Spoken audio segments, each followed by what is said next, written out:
नमस्कार मेरे दोस्तों, मैं हूं वर्धाराम और आप देख रहे हैं मिशन आरबीएससी, जहां पर हम बोर्ड परीक्षा 2026 के लिए फ़िलहाल ज्योग्राफी के 50 मोस्ट बहुविकल्पीय प्रश्न हल करने वाले हैं।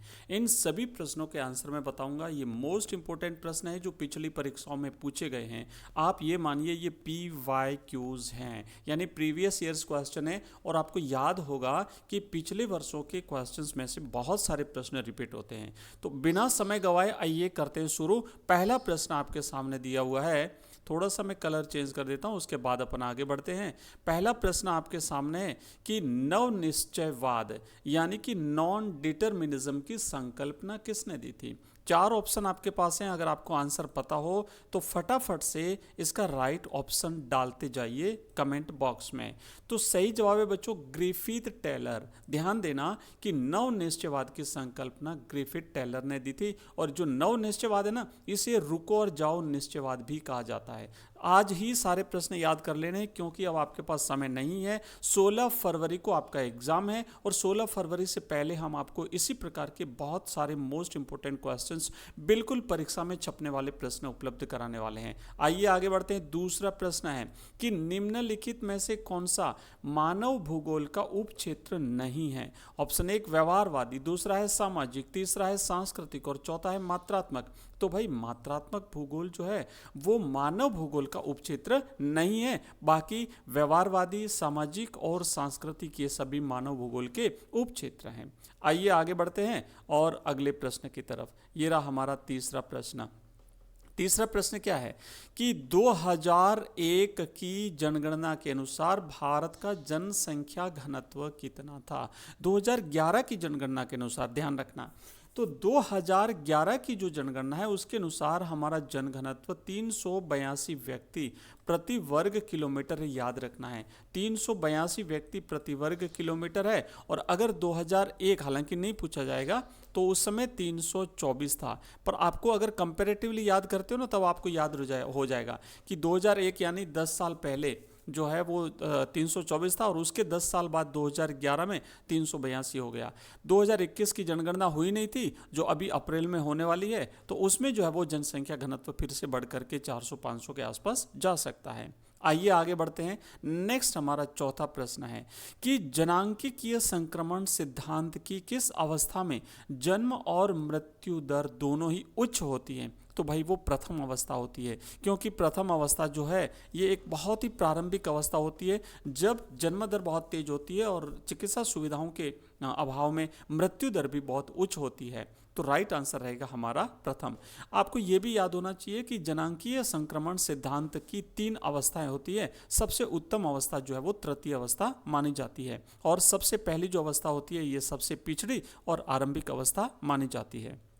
नेक्स्ट हमारा अगला प्रश्न है कि मानव विकास सूचकांक का प्रतिपादन किसने किया था। ऑप्शन 1 है अमर्त्य सेन, ऑप्शन 2 है महबूब उल हक, ऑप्शन 3 है रेडजल, और ऑप्शन 4 है एडम स्मिथ। तो बच्चों राइट आंसर है महबूब उल हक। महबूब उल हक एक पाकिस्तानी अर्थशास्त्री हुए हैं। इन्होंने जो है वो मानव विकास सूचकांक का प्रतिपादन किया था। नेक्स्ट क्वेश्चन है हमारा कि निम्नलिखित में से कौन सी रोपण फसल है, प्लांटेशन क्रॉप कौन सी है। कॉफी है, गन्ना है, गेहूं है, या फिर रबड़ है।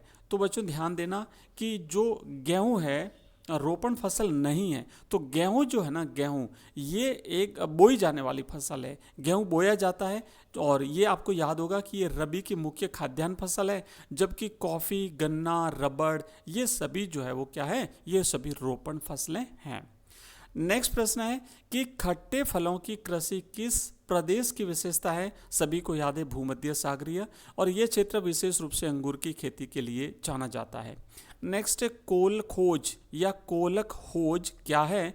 तो ये सामूहिक कृषि का एक प्रकार है, और विशेष रूप से जो पूर्व सोवियत संघ था जहाँ पर इस प्रकार की कृषि प्रणाली अपनाई गई थी। सामूहिक रूप से जो किसान होते थे वो खेती करते थे, जिसे कोलक खोज कहा जाता है।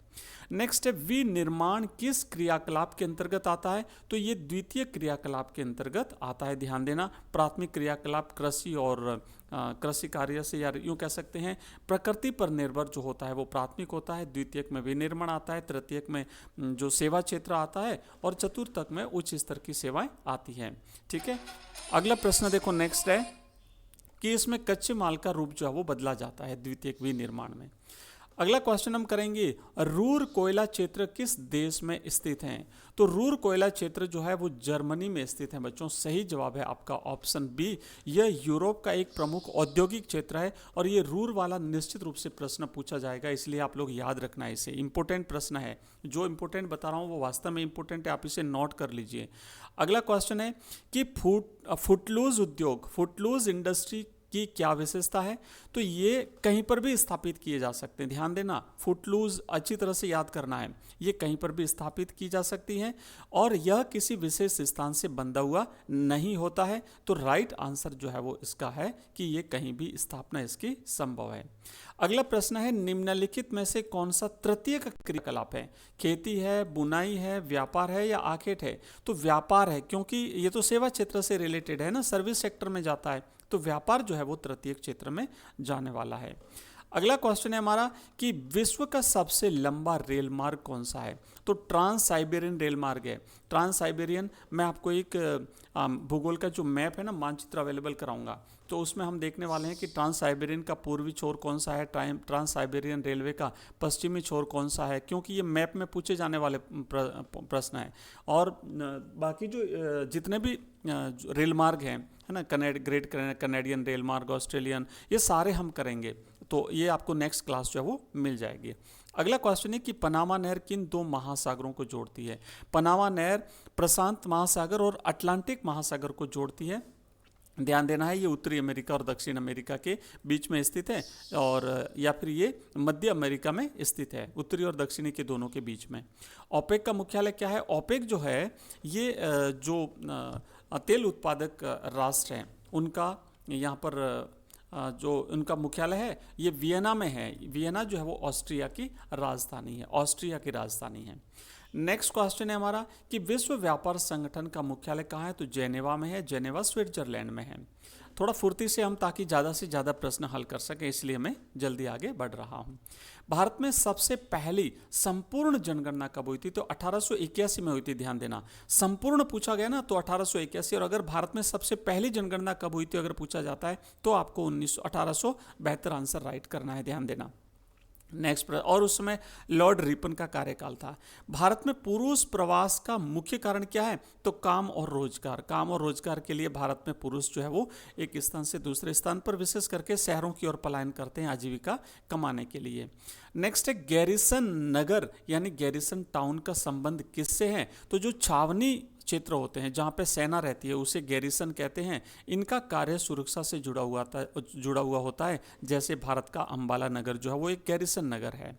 नेक्स्ट प्रश्न है कि निम्नलिखित में से कौन सी खरीफ की फसल है?